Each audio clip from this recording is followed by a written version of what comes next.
नमस्कार शर्मा जी। हाँ हाँ ठीक है, आप बताइए। ठीक है, आज शाम को मिलते हैं। बिल्कुल पक्का पक्का। ठीक। सुनिए ना, वो ना मेरी फ्रेंड का बर्थडे है और मुझे ना नई साड़ी खरीदनी है। प्लीज़ पैसे दे दो। देखो पूनम, इस महीने तो अभी सैलरी मिली नहीं। पिछले महीने के कुछ पैसे हैं वो घर के खर्चे के लिए रख रखे हैं। ऐसा नहीं हो सकता कि तुम पुराने कपड़ों से काम चला लो। देखो, मैं अपने फ्रेंड के घर कितने दिनों बाद जा रही हूँ और क्या मैं पुराने कपड़े पहन के जाते हुए अच्छी लगूंगी क्या? प्लीज दे दो ना। देखो पूनम, पैसे कम है, घर का खर्चा है, घर की सिचुएशन समझो। ठीक है, अगर आप यही कह रहे हो तो मैं अपनी फ्रेंड की पार्टी में नहीं जा रही। अरे तुम भी बात बात पर नाराज हो जाती हो। ये लो पैसे, मैं तो मजाक कर रहा था। और थोड़े पैसे बचा भी लेना। ठीक है। भैया, मुझे तुमसे कुछ जरूरी बात करनी है। अभी वो ऑफिस के लिए लेट हो रहे हैं, शाम को आ जाएंगे तब बात कर लेना। अरे पूनम, कैसी बातें कर रही हो? जब मैं तुम्हारी बात सुन सकता हूँ तो अपने भाई की भी सुनूंगा। बता छोटे, क्या बात है? भैया, मुझे ना थोड़े से पैसे चाहिए थे। वो क्या है ना, मैंने जॉब के लिए फॉर्म ऑनलाइन किया है तो उसके लिए पैसे चाहिए।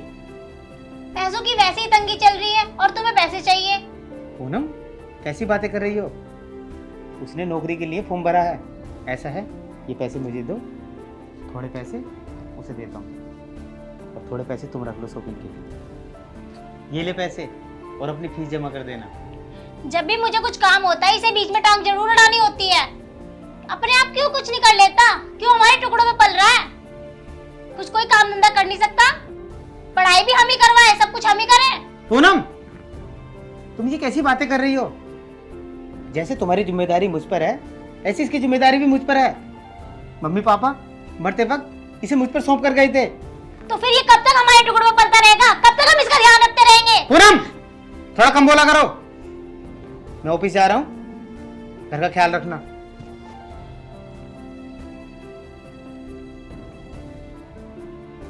सुनो, इधर आओ। पैसे दो मुझे। पैसे? क्यों भाभी? हर चीज का जवाब दूंगी क्या तुम्हें? दो इधर। लेकिन भाभी, ये मैंने अपनी फीस के लिए लिए हैं। लाओ इधर दो। हर चीज की जिम्मेदारी हमने ही ले ली क्या तुम्हारी? भैया मुझे ये दिला दो, भैया मुझे वो दिला दो, है ना? खुद मेहनत मजदूरी करते हुए जोर पड़ता होगा तुम्हारे हाथों पैरों में। जाओ कुछ काम करो और कमा लो। लेकिन भाभी, ये पैसे तो मुझे भैया ने दिए हैं फीस के लिए, आप क्यों ले रही हो? हाँ, भैया ने दिए हैं, वो मेरे तो कुछ लगते ही नहीं है। तुम्हारे तो भैया लगते हैं ना। मेरे पति के पैसों पे ऐश करना चाहते हो बस, खुद कुछ कर नहीं सकते। भाभी, मैं ऐसा नहीं सोचता। और एक बात, अगर तुम्हारी वजह से तुम्हारे भैया के और मेरे बीच में लड़ाई हुई तो मुझसे बुरा कोई होगा नहीं। भाभी, मैं तुम्हारे बीच में लड़ाई क्यों कराऊंगा? आपने ही तो मुझे बचपन से पाला है। मैं ऐसा नहीं सोचता भाभी। कोई बात नहीं, मैं फॉर्म नहीं भरूंगा अब। मुझ पे ना ये इमोशनल ड्रामा मत करो, ठीक है? मैं तुम्हारे इस इमोशनल ड्रामे में आने वाली नहीं हूँ क्योंकि मैं तुम्हारा भाई जैसी नहीं हूँ। भाभी, मुझे बहुत जोर से भूख लगी है, कुछ खाने को दे दो। अब मैं तुम्हारे लिए रोटियां सेकती फिरूं? तुम इतने बड़े महाराजा हो? जाओ बना लो खुद। वैसे ही मेरे पास टाइम नहीं है, तुम्हारी वजह से बहुत टाइम बर्बाद हो गया। हटो।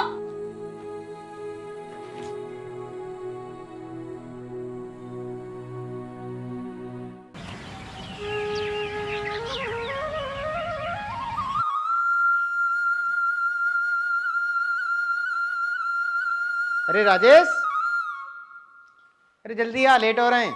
आ गया भाई। तूने लेट करा दिया, ज्यादा टाइम नहीं है, जल्दी चल। ठीक है। ओहो, कहाँ चल दिए दोनों भाई? अरे पूनम, आज राजेश का एग्जाम है, एग्जाम दिलवाने जा रहा हूँ मैं। अच्छा, इसका तो एग्जाम दिलवाने जा रहे हो हैं? मैंने तुमसे कल बोला कि मुझे चलो कॉफी पे लेके चलो, तुमने साफ मना कर दिया। अपने भाई के लिए तो तुम्हारे पास टाइम होता है पर मेरे लिए नहीं होता, है ना? ये मेरे लिए किसी सौतन से कम नहीं है। पूनम, मैंने तुमसे कितनी बार कहा है छोटे से प्यार से बात क्या करो। अरे नहीं भैया, भाभी का किसी बात पे मूड खराब होगा, वरना तुम्हारे जाने के बाद तो ये मेरा बहुत ध्यान रखती है। इसको और घर को तो मैं ही देखती हूँ, तुम्हें तो ऑफिस के सिवा कुछ और दिखाई नहीं देता। तुझसे कितनी बार बोला है मैंने, हर वक्त मेरे दिमाग खराब मत क्या कर। कोई बात नहीं भैया, आप भाभी को कहीं घुमाने ले जाओ, मैं अकेला ही चला जाऊंगा एग्जाम देने। क्यों जाएगा अकेला? मैं तेरे साथ चलूंगा। मैं जानता हूं इससे कितनी हमदर्दी करती है ये। चल।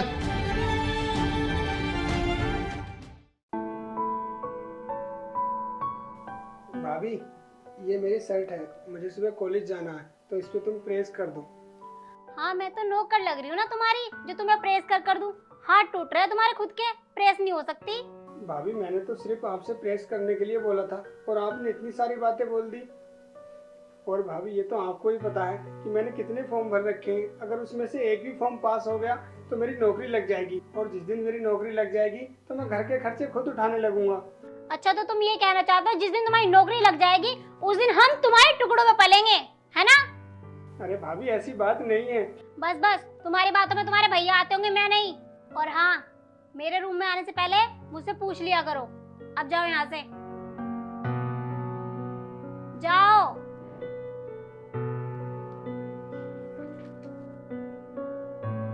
सर में दर्द कर रखा है।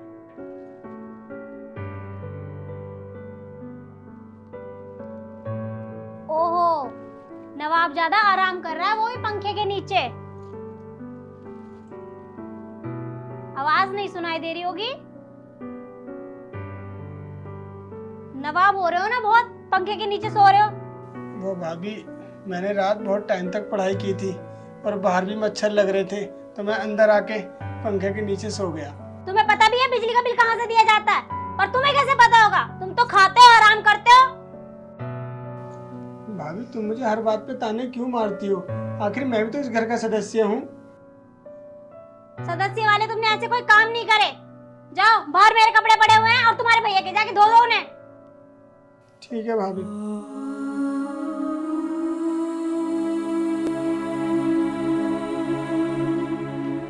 हद हो गई है।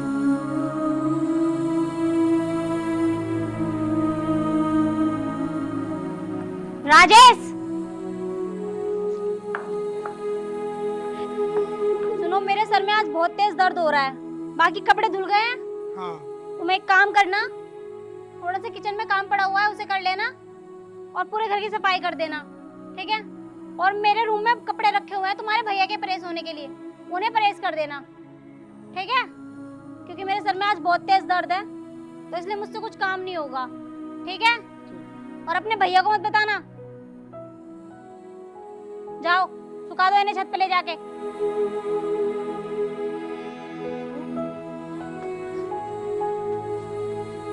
अरे राजेश।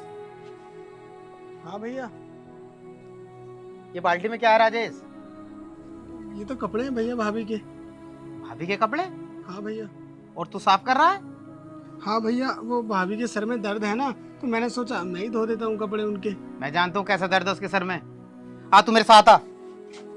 लेकिन राजेश, ये तो काफी तेज बुखार है। जल्दी आ। पूनम, तुमसे कितनी बार कहा है कि राजेश से कोई काम मत करवाया करो, उसे सिर्फ पढ़ने दो। हाँ तो तुमने बिल्कुल हद ही कर दी, अपने कपड़े तक धुलवा रही हो इससे। अगर इसने घर में थोड़ा बहुत काम कर भी लिया तो इससे क्या फर्क पड़ गया? वैसे भी तो घर में पूरा दिन थाली पड़ा हुआ खाता है। पूनम, तेरी हिम्मत कैसे मेरे भाई को ऐसा बोलने की? भैया आप भाभी को ऐसे नहीं मार सकते। अगर मेरी वजह से आप दोनों के बीच में झगड़ा हो रहा है तो मैं ये घर ही छोड़कर चला जाऊंगा। राजेश, घर छोड़ के तू नहीं जाएगा, घर छोड़ के ये जाएगी। नहीं भैया, शायद मेरी ही कोई गलती होगी जो भाभी ने मुझे डांट दिया, और वैसे भी भाभी तो माँ समान होती है ना, और माँ का पूरा हक होता है बच्चों को डांटना। देखा तूने, जिससे तू इतनी नफरत करती है उसके दिल में तेरे लिए कितना प्यार है। अगर थोड़ी सी भी शर्म है ना तो इससे माफी मांग ले। मुझे माफ कर दीजिए, मैं कितनी गलत थी आज मुझे एहसास हुआ है। मैंने अपने बेटे जैसे देवर पे इतना अत्याचार करा, उससे हर काम करवाया। प्लीज मुझे माफ कर दीजिए। माफी मुझसे नहीं, राजेश से मांग। राजेश, मुझे माफ कर दो। रहने दो भाभी, आप मुझसे माफ़ी मांगकर मुझे शर्मिंदा कर रही हो। आखिर मैं भी तो तुम्हारे बेटे समान हूँ, शायद मेरी कोई गलती होगी। और हाँ भैया, अगर सुबह का भूला शाम को वापस आ जाए तो उसे भूला नहीं कहते। इन्होंने अपनी गलती का एहसास कर लिया है। अब तुम भी इन्हें माफ़ कर दो। देखो पूनम, मैं तुम्हें माफ़ करता हूँ। अब तो पढ़ने दोगी ना राजेश को?